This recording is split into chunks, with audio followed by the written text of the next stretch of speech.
tenemos en la presentación, en esta presentación hay varios ejercicios relacionados con el cálculo de prestaciones, así que vamos a estar desarrollándolos como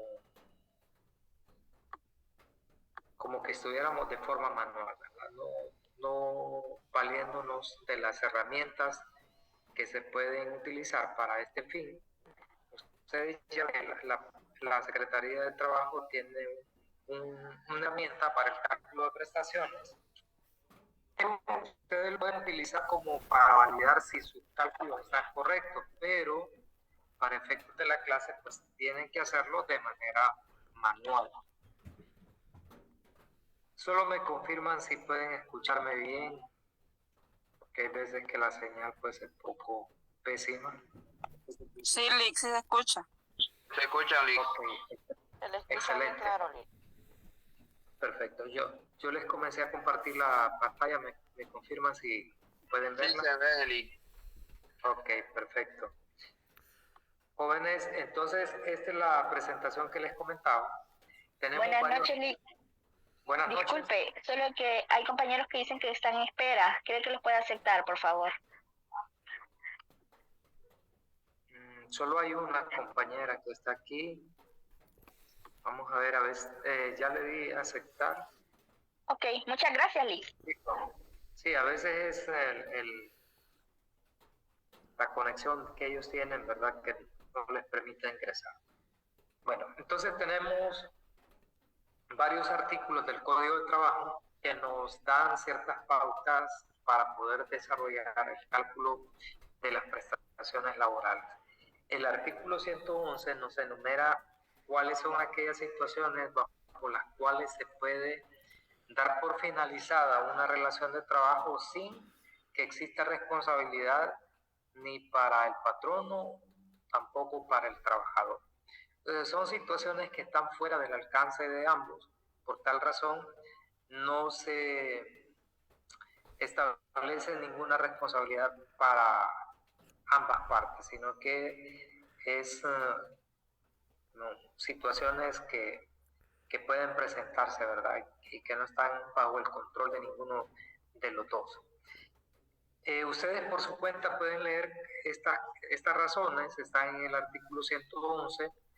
Nos vamos a centrar más en los cálculos, como ya les había mencionado, pero sí quiero que los lean para que tengan claro de qué se trata, pues, un mutuo acuerdo, que es una figura que existe, al menos se menciona en el Código de Trabajo, que se puede dar en una relación laboral. Luego tenemos en el artículo 112 aquellas razones o causas por las cuales un patrono puede dar por finalizada una relación de trabajo con su empleado sin incurrir en ninguna responsabilidad más que pagar pues los derechos que se le conocen como derechos adquiridos. Ustedes pueden leer también por su cuenta cada una de estas situaciones. Si tienen alguna duda respecto a algún concepto o en qué consisten, pues lo pueden indicar y con mucho gusto les podemos ampliar de forma puntual. Pero la redacción del artículo 111, 112, pues es bastante claro y creo que lo podemos comprender con una lectura. Por esa razón no vamos a entrar en detalle. Luego tenemos el artículo 113, donde se plantea una situación donde el trabajador es despedido o es separado de la empresa por una causa que no está tipificada o no se enmarca dentro del artículo 111 o 112. Entonces, por tal razón se conoce como razón despido injustificado. El patrono no tiene una causa válida para despedir al empleado o para cesar de sus servicios. Entonces, en estas situaciones surgen ciertas responsabilidades o se generan ciertas responsabilidades por parte del patrono, que ya vamos a ver cada una de ellas más adelante. Causa justa para el trabajador, es decir, alguna situación en el artículo 114 se menciona que hay situaciones que le permiten al empleado dar por finalizada una relación de trabajo sin ninguna responsabilidad por parte del trabajador. Entre estas, las más relevantes, tenemos pues la que se conoce como despido indirecto, que consiste en disminuir la categoría que tiene un empleado en una estructura. De repente está como gerente y se le pasa a un puesto como jefe, o también de repente tiene un salario de 40,000 lempiras y por situaciones económicas de la empresa o decisiones propias de la administración, se le asigna un salario menor que el que venía de vengar. Entonces, en este caso, se puede, o el trabajador puede levantar la mano y pedir que se dé por finalizada el trabajo y en este caso, pues el patrón no está en la obligación de pagar lo que corresponde a sus derechos.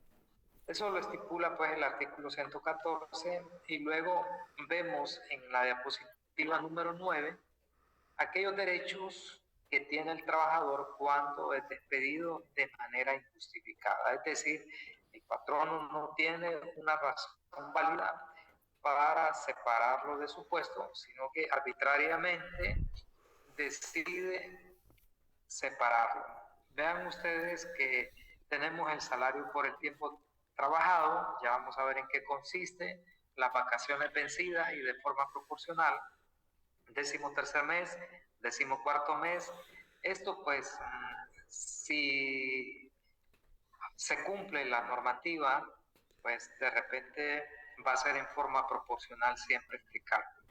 Y luego tenemos los salarios caídos, que corresponden a aquellos pagos que dejó de percibir el empleado durante el tiempo que duró la resolución por parte de una entidad competente. En el caso puede ser que la Secretaría del Trabajo diga, no, este tiene que reintegrarse, o un juez que diga, este empleado tiene que reintegrarse o pagársele todos sus derechos. Entonces se cuenta desde la fecha en que fue notificado o separado de la empresa hasta el momento de la resolución, y eso pues es lo que se conoce como salarios caídos, el pago de todos los salarios que dejó de percibir durante se esperó ese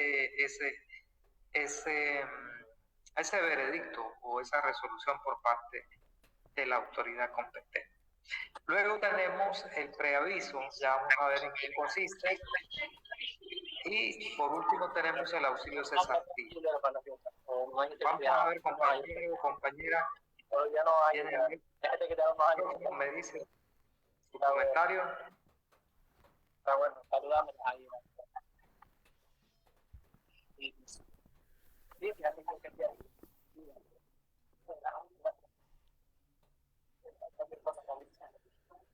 No sabía yo que el capibara caminaba.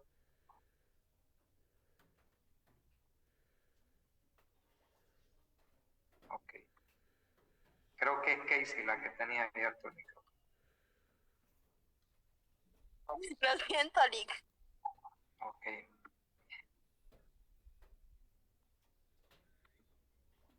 Ok, entonces tenemos las razones por las cuales va a ser, todos los derechos que tiene el trabajador cuando es despedido de forma injustificada. Luego tenemos cuando el trabajador es despedido de forma justificada, cuáles son los derechos que tiene. También se enumeran en la diapositiva número 10 y en la número 11 se enumeran los derechos que tiene el trabajador cuando él decide renunciar a la empresa, ¿verdad?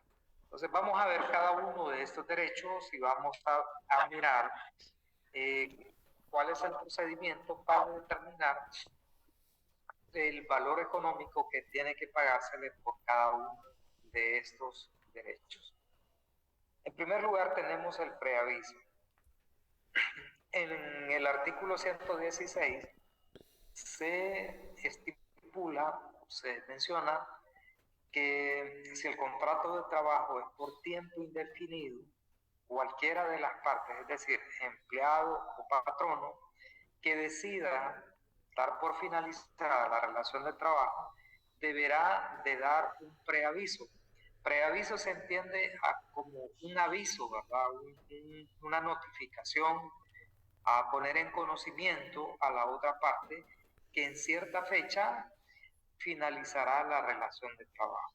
Entonces, el tiempo que se requiere o que se establece como preaviso o el tiempo en que se tiene que avisar al patrono o al trabajador, quien sea el que decida finalizar la relación de trabajo, está en función de la antigüedad laboral. Ustedes pueden ver que en el numeral 1 dice que si el trabajador tiene menos de 3 meses, el preaviso que corresponde es de 24 horas. Si el empleado tiene de 3 a 6 meses de laborar para la empresa, el preaviso que corresponde es de una semana. ¿Cuántos días tiene una semana? Pues tiene 7. Entonces, si lo queremos expresar en días, vamos a decir que son 7 días. Reina. Hola. Disculpe, Lick, se me activó el micrófono. Ok. Entonces, luego tenemos que si el empleado tiene de 6 meses a un año, el preaviso será de 2 semanas. ¿Cuántos días serían en 2 semanas? 14 días, ¿verdad? No 15, 14 días. Luego tenemos de un mes cuando el empleado tenga entre 1 año y 2 años. Entonces le corresponde dar un mes de preaviso. Y van a ser 2 meses cuando el empleado tenga más de 2 años. De 2 años en adelante el preaviso, si es el empleado que renuncia, pues tiene que dar 2 meses de anticipación, notificarle al patrono que ya no va a seguir laborando para la empresa. Y si es la empresa que decide despedir al empleado por alguna razón, también debe de comunicarlo 2 meses. ¿Qué pasa si este tiempo no se da de acuerdo a lo establecido en el artículo 116? Pues ya se establece que hay responsabilidad para ambas partes. Y ya vamos a ver en qué consiste.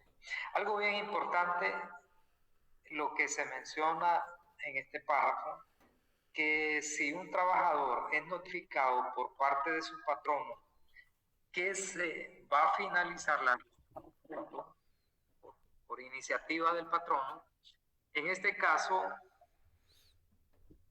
durante el tiempo de preaviso, el patrono está en la obligación de dar un día a la semana libre, un día libre por cada semana que dure el preaviso. Este tiempo será para que el empleado pueda desplazarse a buscar un nuevo puesto de trabajo. Esto solo es en el caso que sea el patrono que le dé el preaviso. Pero si es el empleado que está renunciando, pues no aplica, ¿verdad? No es válido que vaya, yo renuncio durante mi tiempo de renuncia del preaviso que di, voy a tener un día libre. No, ¿verdad? Eso no es así. Es solamente cuando es el patrón. Dice en el artículo 118 que se pueden omitir estos avisos o esta notificación anticipada, se puede omitir cuando una de las partes o la parte que toma la iniciativa paga a la otra lo que corresponde según el artículo 117. Y el artículo 117 dice que si el trabajador es quien pone su renuncia o decide que la relación de trabajo finaliza de forma inmediata o de un solo, como decimos, en este caso el trabajador tiene que pagar al patrono una cantidad equivalente al 50% al salario que corresponde a ese tiempo de preaviso. Es decir, si el empleado tiene 2 años de laborar para la empresa, serían 2 meses. de esos 2 meses de preaviso que no dio, debe de pagar el 50% del salario que corresponde a ese tiempo. Entonces, ¿cuándo es el empleado que no da el preaviso? Si es el patrono